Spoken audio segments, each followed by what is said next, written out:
বিপদ সকলের জীবনেই আসে, কিন্তু অনেক মানুষ বিপদ এলে ভগবানকে দোষারোপ করেন।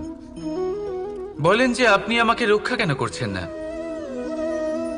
আপনার প্রতি আমার মনে অপার ভক্তি, সর্বদা আপনার জপ করি, তাও আপনি না আমাকে এই বিপদ মুক্ত হওয়ার কোনো পথ দেখাচ্ছেন, না এই বিপদ থেকে আমাকে বের করছেন।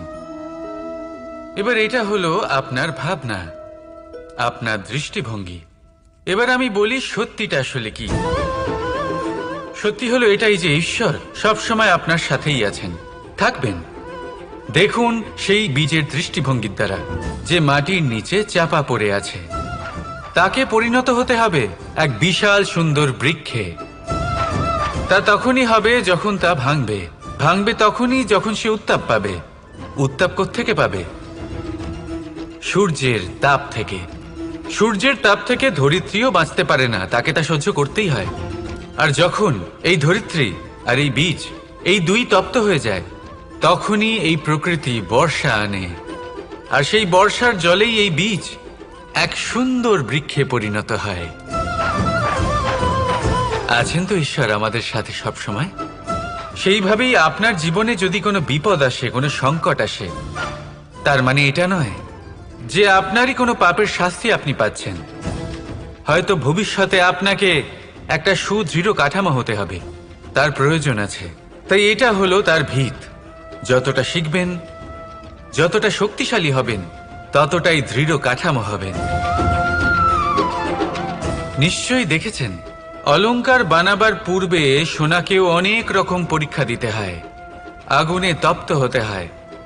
সেইভাবেই যদি আপনি কখনো শূরবীর হতে চান, তাহলে লাক্ষাগৃহের তাপ সহ্য করতেই হবে। তাহলে আসুন আমার সাথে বলুন, বন্দে ধর্মা, বন্দে কর্মা, রাধা রাধা। অনেক সময় মানুষ অতীতকে দেখেন আর তখন অহংবোধে পরিপূর্ণ হয়ে ওঠেন। কখনো বর্তমানের দিকে তাকান, ভবিষ্যতের দিকে তাকান আর পরিতৃপ্তিতে ভরে ওঠেন। কেন বুঝতে পারেন না একটা সহজ কথা? এই যে সৃষ্টি, এই সৃষ্টি হলো একটা বড় চক্র, যা বারংবার আপনার কাছে ফিরে আসবেই। কঠিন থেকে কঠিনতর পরীক্ষায় আপনাকে নিযুক্ত করবে, যাতে আপনাকে উত্তীর্ণ হতেই হবে। যা কাল ছিল তা আজ নেই, এটা সবাই জানেন। যা আজ আছে তা হয়তো কাল থাকবে না, এটাও আপনাকে মেনে নিতে হবে, তাও আবার হাসি মুখে। শান্ত থাকতে শিখুন আর কখনোই মনের মধ্যে অহংকার উৎপন্ন হতে দেবেন না। হতে শিখুন সেই হিমবাহের মতো। হয়তো এই জন্যই এত শীতল থাকে, কারণ ও জানে গতকালও জল রূপে ছিল, আজ বরফ রূপে হয়তো আছে, কিন্তু কাল পুনরায় সে জলেই পরিণত হবে। নিজেকে শান্ত রাখুন। হয়তো আজ আপনি সাফল্যের শিখরে আছেন, হয়তো বা নেই। আপনাকে প্রত্যেক দিন অবশ্যই দেখতে হবে। শুধু নিরন্তর প্রচেষ্টা করতে থাকুন, প্রত্যেক পরিস্থিতির জন্য তৈরি থাকুন, আর একে ভারসাম্যে রাখতে শিখুন। আপনার কাল হোক, আজ হোক বা আগামীকাল, আপনার ভালো দিন হোক বা খারাপ দিন, সব পবিত্র হয়ে যাবে। তাহলে আসুন আর আমার সাথে ভালোবেসে বলুন, রাধা রাধা। অন্ধকারাচ্ছন্ন রাত্রি যদি এসে থাকে, তাহলে আলোকিত প্রকাশ নিয়ে সূর্যও অবশ্যই আসে। রোগ যদি এসে থাকে, তাহলে তার ওষুধও অবশ্যই আসে। সমস্যা যদি আসে, তাহলে সেই সমস্যার সমাধানও নিজে থেকেই আমাদের কাছে চলেই আসে। এই সংসার, এই জীবনের শুধুমাত্র একটাই নিয়ম আছে, আর তা হলো এটাই: এই সংসার হলো একটা চক্রের মতো, এতে শাশ্বত বলে কিছু নেই, নিত্য বলে কিছু নেই। আর যা কিছুই রয়েছে সব বদলাতে চলেছে। যদি আপনার জীবনে দুঃখ থাকে, সমস্যা থাকে, যদি আপনি বিপদ দ্বারা আচ্ছন্ন, তাহলে মনে রাখবেন সবকিছু বদলে যেতে চলেছে। দুঃখের সময় কাঁদবেন না, মনকে আরো দুঃখী করে তুলবেন না, কারণ এখানে যা কিছুই এসেছে তা যাওয়ার জন্যই এসেছে। তাহলে এত চিন্তা কিসের? আনন্দ সহকারে জীবন যাপন করুন আর আমার সাথে ভালোবেসে বলুন, রাধা রাধা। যদি কোনো সিংহ বানরের মতো গাছে চড়তে চেষ্টা করে তাহলে কি হবে? একটা মাছ যদি মাটিতে হাঁটতে চেষ্টা করে তাহলে কি হবে? তারা বিফলই হবে। কিন্তু এরকম কেন হয়? তার কারণ হলো প্রকৃতির রচনা কিছুটা এরকম। এখানে প্রত্যেকটি ব্যক্তিকে, প্রত্যেকটি প্রাণীকে আলাদা আলাদা গুণের অধিকারী করা হয়েছে এবং সকলকে একটা সীমাও প্রদান করা হয়েছে। এবার এই যে বৃক্ষ, পশু, পাখি, এদের মধ্যে সেই ক্ষমতাই নেই যে এরা নিজেদের যাচাই করতে পারবে, নিজেদের সীমাগুলো বুঝতে পারবে, নিজেদের সদ্গুণগুলো চিনতে পারবে। এরা সেটা করতে পারবে না। কিন্তু মানুষ তো আলাদা। মানুষের কাছে সেই বিশেষ শক্তি আছে যে তারা পূর্ণরূপে নিজেদের যাচাই করতে পারবে, নিজেকে পূর্ণরূপে বুঝতে পারবে, নিজের দোষ, নিজের অপগুণ, নিজের সদ্গুণ, নিজেদের সীমাগুলো তারা বুঝতে পারবে। আর এটা অত্যন্ত গুরুত্বপূর্ণ। কথায় আছে যে যদি সাফল্য লাভ করতে হয় তাহলে নিজেকে যাচাই করে নিতে হবে। তাই নিজেকে যাচাই করুন, নিজের সাথে পরিচিত হয়ে যান এবং জীবনে কর্ম করতে থাকুন। সাফল্যের শিখরে অবশ্যই পৌঁছে যাবেন। আর ওখানে যদি যান তাহলে এই মন প্রসন্ন হয়ে অবশ্যই বলবে, রাধা রাধা। বনের মধ্যে যদি আপনি কোনো বিষাক্ত সাপ দেখেন তাহলে কি করবেন? আপনি তখনই তার থেকে দূরে পালাতে চেষ্টা করবেন। আর এটা কেন করবেন? নিজের রক্ষার্থে। এই কথা আমি নয় মেনে নিলাম, কিন্তু নিজের জীবনে এটা করেন না কেন? আপনি যেখানেই যান, যে স্থানেই যান না কেন, প্রত্যেক সময়, প্রত্যেক মুহূর্তে এমন বিষাক্ত সাপ আপনি অবশ্যই খুঁজে পাবেন।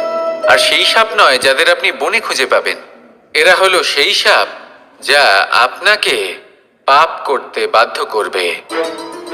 আপনার অন্তরের বাসনা, ক্রোধ, অহংকার, লোভ, ঈর্ষা এদের বৃদ্ধি ঘটাবে। দেখুন, বনের এই সাপ আপনাকে একবার ছেড়ে দিতেও পারে, ছোবল নাও মারতে পারে, কিন্তু এই যে পাপরূপী সাপ আছে তা অবশ্যই ছোবল মারবে।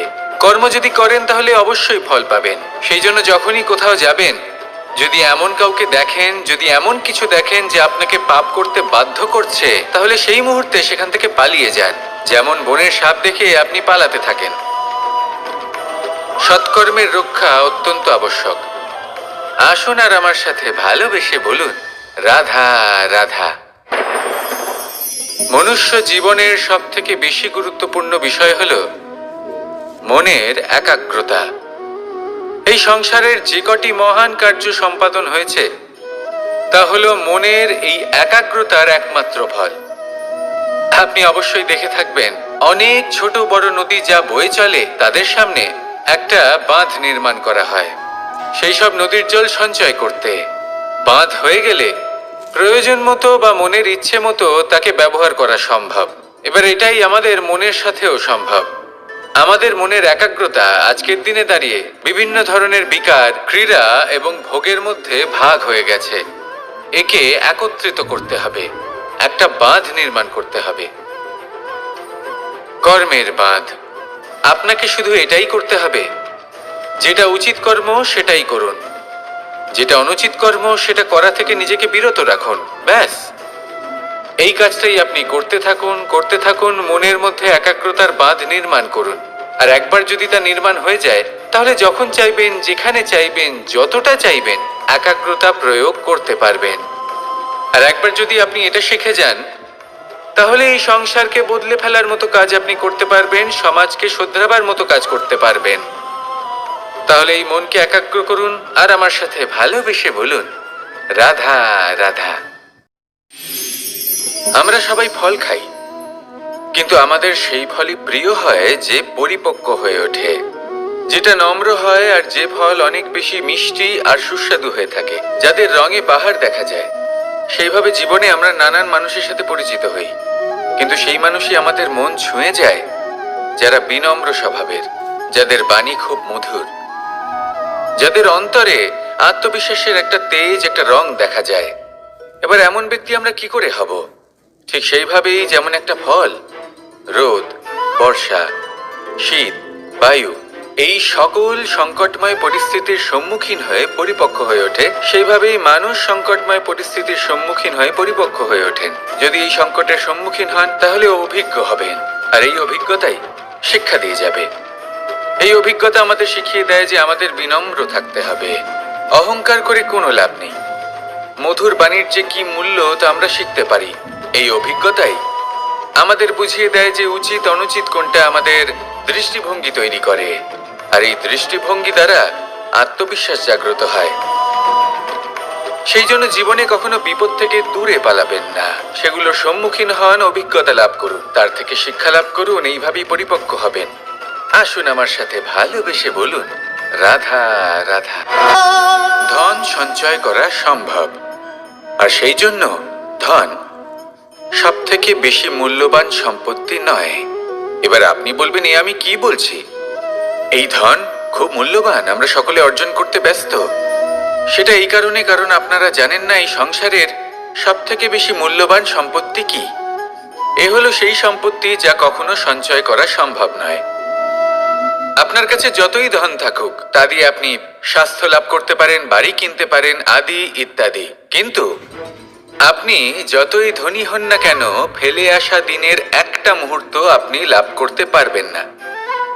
এই একটা মুহূর্ত, এই সময়, এটাই হলো সংসারের সব থেকে মূল্যবান সম্পত্তি।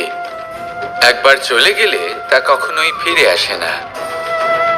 আর এই মুহূর্ত যতই চলে যাক না কেন, আমরা স্মৃতির মাধ্যমে সেগুলি যাপন করতে পারি, তার আনন্দ উপভোগ করতে পারি। আর যার সাথে আমরা সময় অতিবাহিত করেছি তার স্মৃতিতে আমরা চিরকাল জীবিত থাকতে পারি। সেই জন্য সময় সব থেকে মূল্যবান সম্পত্তি, তাকে এইভাবে নষ্ট করবেন না। প্রত্যেকটা মুহূর্ত উপভোগ করুন, আনন্দ করুন, আর ভালোবেসে বলুন, রাধা রাধা। কনক, কি সুন্দর একটা শব্দ।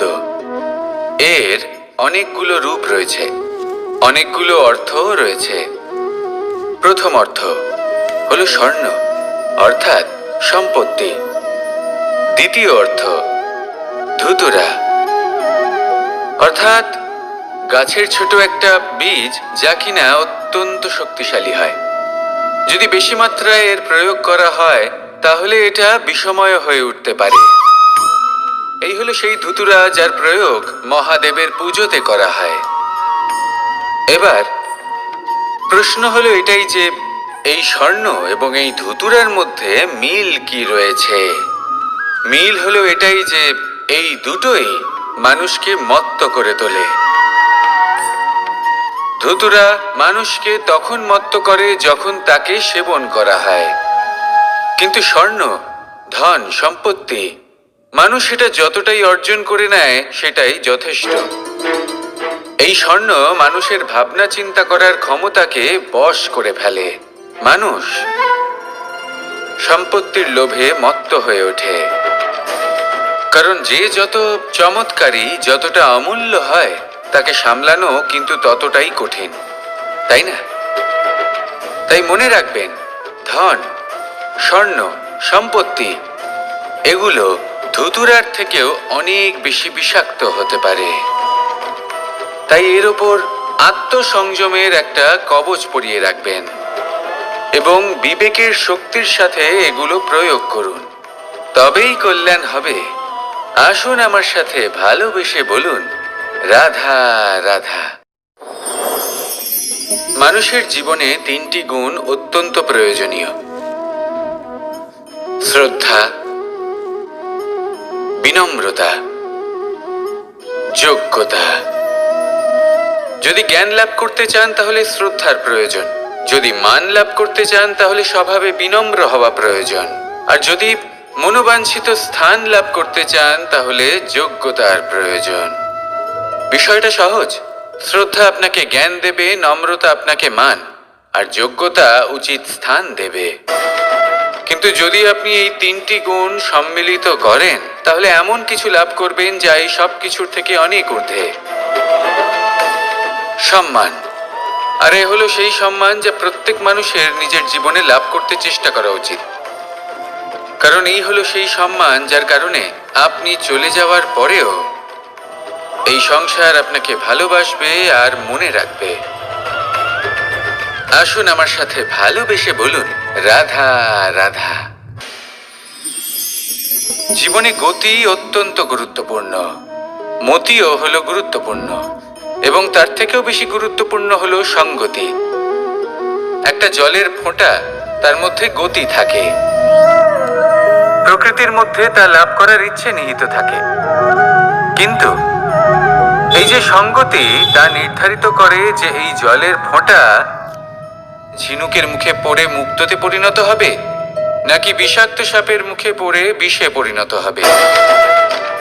এবার দেখুন, এই জঞ্জাল স্বর্ণকারের দোকানের সামনেও থাকে, এবং জঞ্জাল একজন ব্যবসাদারের দোকানেও থাকে, কিন্তু জঞ্জাল যা স্বর্ণকারের দোকানে থাকে তা ব্যবসাদারের দোকানের জঞ্জালের থেকে অনেক বেশি মূল্যবান, কারণ তার মধ্যে সোনার কণার সঙ্গতি থাকে। সেই জন্য জীবনে সঙ্গতির ওপর বিশেষ গুরুত্ব দেবেন। যেমন সঙ্গতি তেমনই আপনি হবেন। আসুন আমার সাথে ভালোবেসে বলুন, রাধা রাধা।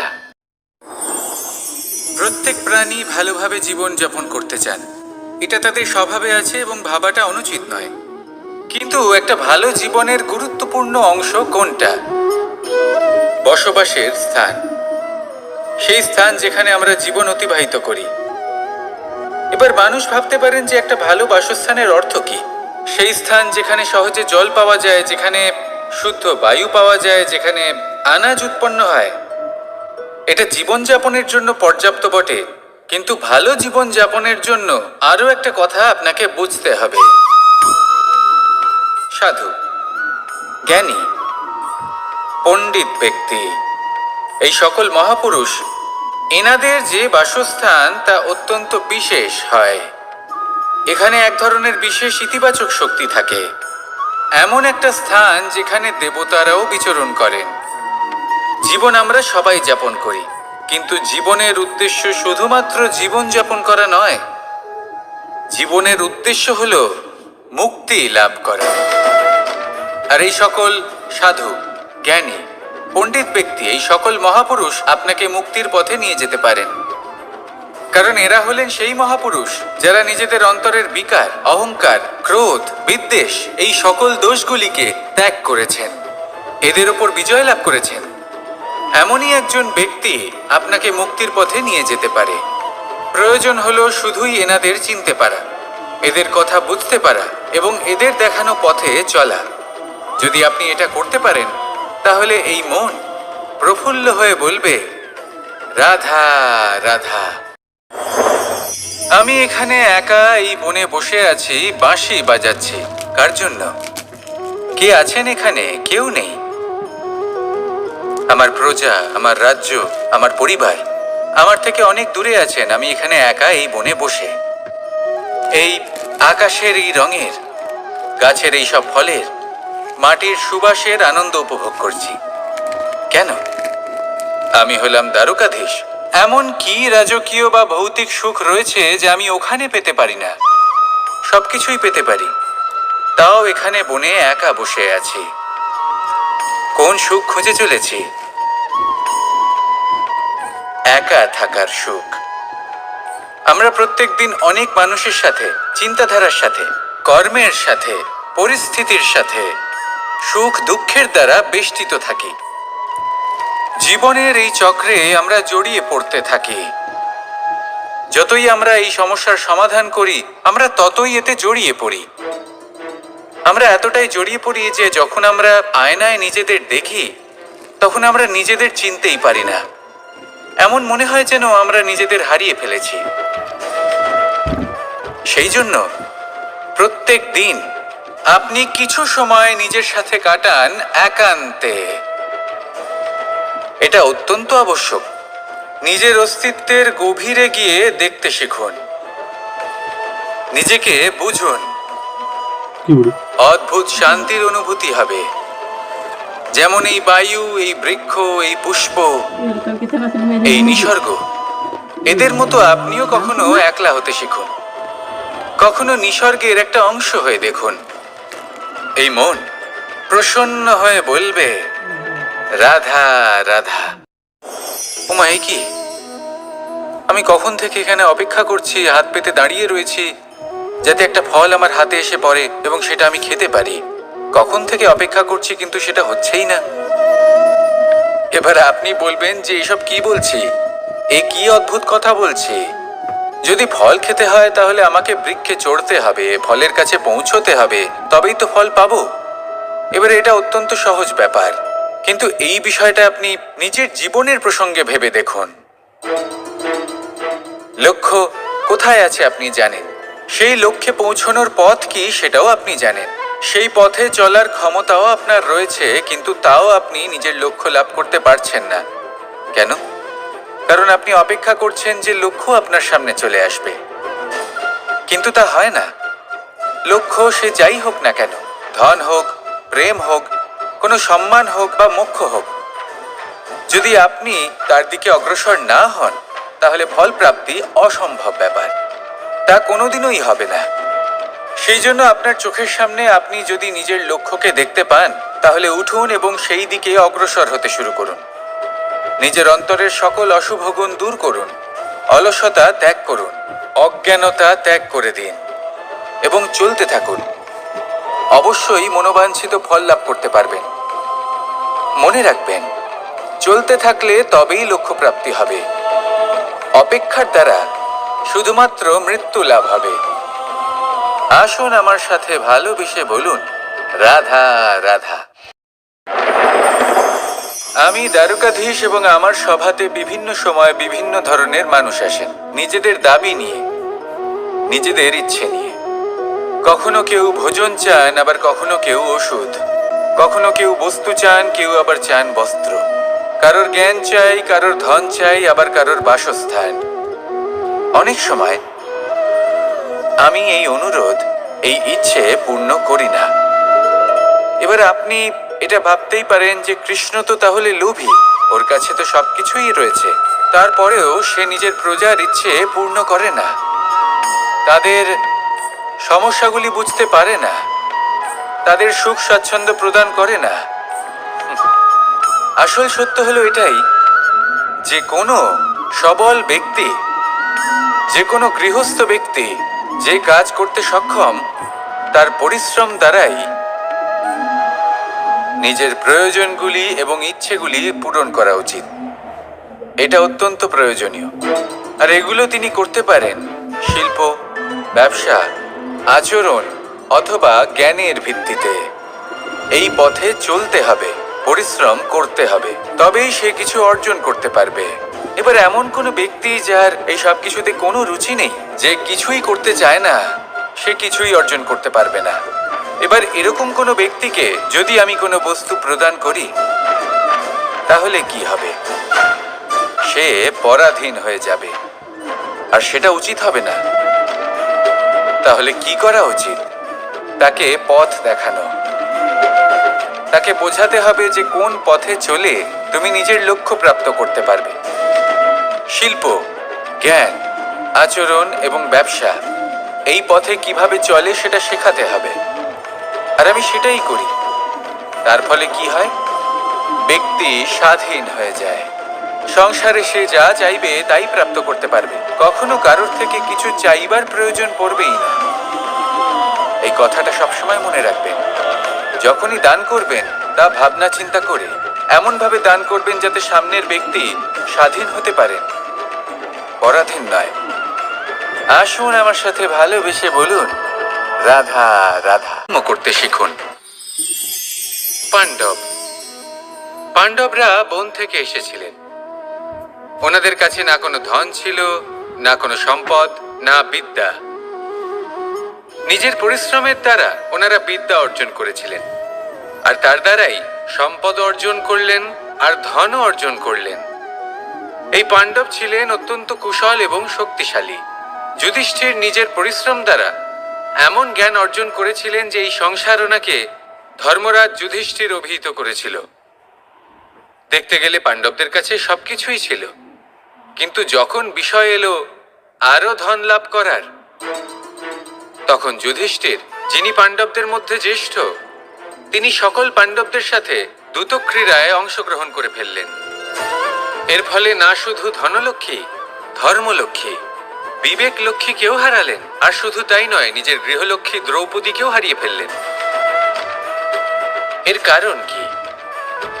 ভুলে গেলেন খুব সহজ একটা কথা, এই সংসারে সম্মান এবং সাফল্য দুটোই পরিশ্রমের দ্বারা লাভ করতে হয়। কিন্তু দ্যুতক্রীড়ার এই খেলা আমাদের ভাগ্যের উপর নির্ভরশীল। এই সংসারে দুটি পথ রয়েছে, একটা পথ যেখানে কর্ম এবং পরিশ্রমের দ্বারা আপনি নিজের পথ নিজেই রচনা করতে পারবেন, আর দ্বিতীয় পথ হলো যেখানে এই ভাগ্য এক মুহূর্তে আপনাকে শিখরেও পৌঁছে দিতে পারে, আবার ধূলিসাৎ করে দিতে পারে। আপনি কোন পথ বাছবেন সেই চয়ন আপনারই। আসুন আর আমার সাথে ভালোবেসে বলুন, রাধা রাধা। কোনো এক সময়ের ঘটনা এটা। মা এবং বাবা হাটে গিয়েছিলেন, তখন আমি আর দাদা গিয়েছিলাম গরু চড়াতে। আমরা বাড়ি ফিরে এলাম, আর মা সেই সময় একটা কাজ করতেন, যখনই হাটে যেতেন দরজা তালা বন্ধ করে যেতেন। উনি খুব ভালো করে জানতেন যে যদি ওনার এই মাখন চোর সঠিক সময়ে পৌঁছে যায় তাহলে এক ফোঁটাও মাখন ওনার অবশিষ্ট থাকবে না। এবার ঘটনা কিছুটা এরকম হলো যে মা আর বাবা মাঝে মাঝে হাটে যেতেন, তাই মাঝে মাঝে এই দরজা তালা বন্ধ করতে হতো। যখন মা আর বাবা ফিরে এলেন তখন বাবা ভুলে গিয়েছিলেন যে এই চাবির গোছা থেকে ঠিক কোন চাবিটা দরজার তালা খোলার জন্য উপযোগী। উনি চেষ্টা করতে শুরু করে দিলেন, একটার পর একটা চাবি দিয়ে উনি চেষ্টা করতে থাকলেন, কিন্তু সেই দরজার তালা তো খুলতেই চাইছিল না। ওনার মাথা থেকে ঘাম পড়তে শুরু করলো। তখন মা বললেন যে তালা ভেঙে দেওয়া যাক। মা চলে গেলেন, আর বাবা বললেন না না দাঁড়াও, আর কিছু চাবি বাকি আছে, এটা হয়তো খুলতে পারবো। মা হাতুড়ি নিয়ে চলে এলেন সেই তালা ভাঙার জন্য, আর তখনই বাবা শেষ চাবিটা প্রয়োগ করলেন আর দরজার তালা খুলে গেল। যদি উনি চেষ্টা না করতেন তাহলে এই তালাটাও ভেঙে যেত আর চাবিটাও নষ্ট হয়ে যেত, ঠিক কিনা? এবার এই ঘটনাটা আমি দেখেছিলাম, আর আমার মনে হলো যে কখনো কখনো এই চাবির গোছার মধ্যে থেকে শেষ চাবিটাও কিন্তু জীবনের দরজা খুলে দিতে পারে। সেজন্য আপনি যদি জীবনে সাফল্য লাভ করতে চেষ্টা করেন, নিজের লক্ষ্যে পৌঁছতে চান, তাহলে হার মানবেন না। হয়তো দেখবেন আপনার পরবর্তী প্রচেষ্টা বা এই অন্তিম প্রচেষ্টা আপনাকে সাফল্যের পথে নিয়ে গেল।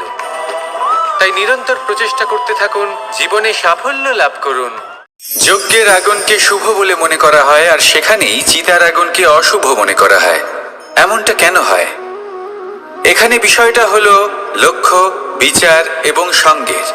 যখন আমরা যজ্ঞ করি তখন আমাদের লক্ষ্য কি হয়? পরিবেশকে আরো পবিত্র করে তোলা, ইতিবাচক করে তোলা। আমাদের লক্ষ্য শুভ হয়। তারপরে আসে বিচার। এই পরিস্থিতিতে সেই বিচার হলো অগ্নি। স্ফুলিঙ্গ থেকে তীব্র আকার ধারণ করে সমস্ত কাঠকে পুড়িয়ে দেয় এবং সুগন্ধ ছড়িয়ে দেয়। অর্থাৎ যদি আপনার লক্ষ্য শুভ হয় তাহলে তার নিজেই শুভ বিচারধারাকে আমন্ত্রণ জানায়। এই শুভ বিচার তখনই আসবে যখন আপনার সংকল্প শুভ হবে। অন্যদিকে হলো চিতার আগুন। এর লক্ষ্য কি? একটা দেহকে পরধামে পৌঁছে দেওয়া। সবার শেষে সবকিছু আপনার উপরে নির্ভরশীল যে আপনি কোনটা চয়ন করতে চান। আপনার লক্ষ্য যদি শুভ হয় তাহলে আপনার বিচার এবং সঙ্গতি আর তার পরিণাম সবই শুভ হবে। আসুন আর আমার সাথে ভালোবেসে বলুন, রাধা রাধা। এই সংসারের প্রত্যেক বস্তুর, প্রত্যেক পরিস্থিতির, প্রত্যেক আবেগের দুটি দিক আছে। এর মধ্যে পার্থক্য করা সম্ভব শুধুমাত্র দৃষ্টিভঙ্গির দ্বারা। যদি কোনো ব্যক্তি পর্বত শিখরে দাঁড়িয়ে থাকেন তাহলে উনি এটাই দেখতে পাবেন যে এই জলের ধারা সমুদ্রের দিকে বয়ে চলেছে। আরেক ব্যক্তি যিনি সমুদ্রের কাছে দাঁড়িয়ে আছেন তার এটাই মনে হবে যে এই জলের ধারা সমুদ্রের দিকে আসছে। এখানে বিষয়টা হলো দৃষ্টিভঙ্গির, আর এটাই সময়ের সাথেও হয়ে থাকে। অনেক সময় মানুষ চিন্তিত হয়ে পড়েন, ত্রস্ত হয়ে পড়েন যে তার কাছে হয়তো খুব কম সময় আছে, তাতে তিনি অনেক কিছুই করতে পারবেন না, আর একটু সময় থাকলে খুব ভালো হতো। তিনি এভাবেও ভাবতে পারেন যে অল্প হলেও সময় বাকি তো রয়েছে। অর্থাৎ যা অবশিষ্ট আছে তাকে সংরক্ষণও করা সম্ভব, তাতে জীবন যাপনও করা সম্ভব। আর এটা নির্ভর করছে আপনার উপর। তাই দৃষ্টিভঙ্গি ইতিবাচক রাখুন। জীবনে দুই ধরনের আবেগ রয়েছে যার কোনো মূল্য নেই। আমার কথার অর্থ এটা নয় যে এদের কোনো গুরুত্ব নেই, গুরুত্ব যথেষ্টই রয়েছে, শুধু এদের জন্য আপনাকে কোনো মূল্য দিতে হয় না। প্রথম আবেগ হলো আনন্দ, প্রসন্নতা। এটা আপনি যে কোনো জায়গায় খুঁজে পেতে পারেন যদি আপনি খুঁজে পেতে চান। আপনি কোনো পুষ্পের সৌন্দর্য দেখে প্রসন্ন হতে পারেন। বায়ুর কারণে যখন একটি বৃক্ষ শিহরিত হয় সেটা দেখে আপনি প্রসন্ন হতে পারেন। একটা ছোট্ট শিশুর কলরব শুনেও আপনি প্রসন্ন হতে পারেন। একটা ক্রন্দনরত বালককে হাসিয়ে আপনি প্রসন্ন হতে পারেন। সবকিছু আপনার উপর নির্ভরশীল। সেখানে আরেকটি আবেগ হলো দুশ্চিন্তা। মানুষ বড়ই দুশ্চিন্তা করতে থাকে। আজ আমি এই কাজ করেছি, সেই বিষয়ে চিন্তা। আজ আমি এই কাজ করতে পারিনি, সেই বিষয়ে চিন্তা। কাল আমাকে এই কাজ করতে হবে, সেই নিয়ে চিন্তা। আমি কি সেই কাজটা করতে পারবো, সেই বিষয়েও দুশ্চিন্তা। চিন্তা সর্বত্র রয়েছে, যার জন্য মূল্য দিতে হয় না। যত চান আপনি একত্রিত করতে পারেন। একটা গুরুত্বপূর্ণ কথা মনে রাখবেন, প্রসন্নতা জীবনের একটা নতুন সূত্রপাত। সেখানে দুশ্চিন্তা হলো জীবনের চিতার সমান। এবার এই দুটি আবেগ হলো মূল্যহীন, দুটোই আপনার সামনে আছে। কোনটা চয়ন করবেন আপনি, দুশ্চিন্তা নাকি প্রসন্নতা? সিদ্ধান্ত আপনারই। আসুন আর আমার সাথে ভালোবেসে বলুন, রাধা রাধা। ধন, সম্পত্তি, এগুলো আসলে কি? এগুলো শুধু সেই মূল্য যার দ্বারা আমরা কোনো কিছু অর্জন করতে পারি।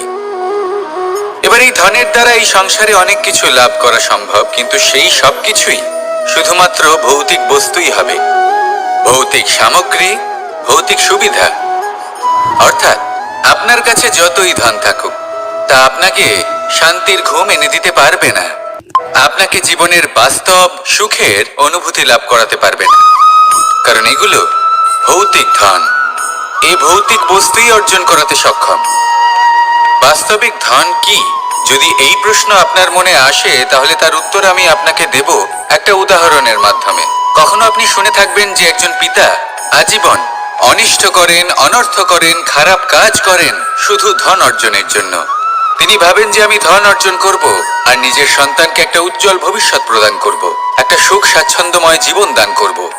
এবার সন্তান যখন জন্ম লাভ করে, তখন সে ভাগ্যের জোরে সেই ধন ভোগ করে। যেরকম সে পায় সেরকমই তার ব্যবহার সে করে।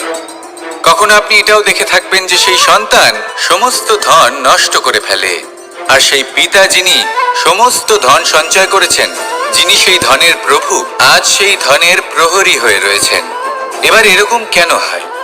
এরকম তখনই হয় যখন সেই পিতা বুঝতেই পারেন না যে তার জীবনের আসল ধন কি।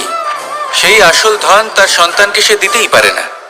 যদি পিতা তার সন্তানকে কর্মের জ্ঞান দিতে পারেন, উচিত কোনটা অনুচিত কোনটা সেই শিক্ষা দিতে পারেন, সংস্কারের প্রকৃত শিক্ষা দিতে পারেন, তবে সেটা ধনের থেকে অনেক বেশি গুরুত্বপূর্ণ। এটাই হলো জীবনের বাস্তব ধন। আপনি সেই কথা তো অবশ্যই শুনে থাকবেন, কুসন্তান হলে ধন সঞ্চয় করে কি হবে, সুসন্তান হলে ধন সঞ্চয় করে কি হবে। সন্তান যদি কুপুত্র হয় তাহলে সব নষ্ট করে ফেলবে, আর সন্তান যদি সুপুত্র হয় তাহলে ধন থাকুক না থাকুক, সে নিজেই কর্মের পথে অগ্রসর হয়ে ধন অর্জন করবে আর নিজের জন্য এক উজ্জ্বল ভবিষ্যৎ গড়ে তুলবে। তাই সন্তানকে সম্পদ দেওয়ার আগে কর্মের জ্ঞান দান করুন, সুশিক্ষা দিন, কারণ এটাই হলো জীবনের প্রকৃত ধন। আসুন আর আমার সাথে ভালোবেসে বলুন, রাধা রাধা। একবার একটা শেয়াল বনে বিচরণ করছিল। ও একটা ছোট্ট শাবক দেখতে পেল। ও ভাবলো, আজ একেই আমি খাবার হিসেবে গ্রহণ করব। আশেপাশে দেখলো কেউ দেখছে না তো, কেউ ছিল না, আর সেই শাবকের উপর আক্রমণ করলো, যা হলো একটা ঘোর অপরাধ। বনের নিয়ম অনুসারে আপনি কখনোই শাবকের উপর আক্রমণ করতে পারেন না। তারপর এই খবরটা যখন রাজা সিংহ জানতে পারলেন, সভার আয়োজন করলেন। কিন্তু সেখানে শেয়াল বলল, আমি তো এরকম কিছু করিনি। কিন্তু যদি আপনি এরকম বলেন, কোনো প্রমাণ দিন, এর কোনো সাক্ষী আছে? তখন রাজা সিংহ পেঁচাকে ডেকে পাঠালেন, যে সেই মুহূর্তে বৃক্ষের শাখার ওপর বসেছিল। সে সব কিছু দেখেছিল। পেঁচা সব সত্যি কথা বলল, আর শেয়ালকে মৃত্যুদণ্ড দেয়া হলো। এবার এই কাহিনী আমি আপনাকে কেন শোনালাম? কারণ মানুষও কখনো কখনো এরকম কর্ম করেন যা শিয়াল করেছে। এটা ভাবেন কেউ দেখছে না, যখন আমি অনুচিত কর্ম করতেই পারি। কিন্তু না, আপনি যাই করুন না কেন, কেউ না কেউ অবশ্যই তা দেখছে। কোনো ব্যক্তি না হলেও কোনো প্রাণী, না হলে কোনো যক্ষ বা দেব বা প্রেত। যদি এনারা কেউ না দেখেন, তাহলে ধরিত্রী মাতা দেখেন, যেখানে দাঁড়িয়ে আপনি সেই কর্ম করছেন, তাই না? তাই একটা কথা সবসময় মনে রাখবেন, কে দেখছেন কে দেখছেন না সেই বিষয়ে ভাবা ছেড়ে দিন।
শব্দই হলো শূন্য, শব্দই হলো আরম্ভ, শব্দই হলো অন্ত, শব্দই হলো অমর, শব্দই হলো ব্রহ্ম।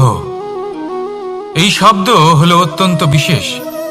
কেউ কাঁদলে তাকে হাসিয়ে তোলে, কেউ হাসলে তাকে কাঁদিয়ে দেয়। কারোর মনে উদ্দীপনা জাগিয়ে তুলতে পারে, আবার কারোর মনে কাঁটা হয়ে বিঁধে থাকতে পারে। একটা অত্যন্ত গুরুত্বপূর্ণ কথা, যা বোঝা অত্যন্ত আবশ্যক।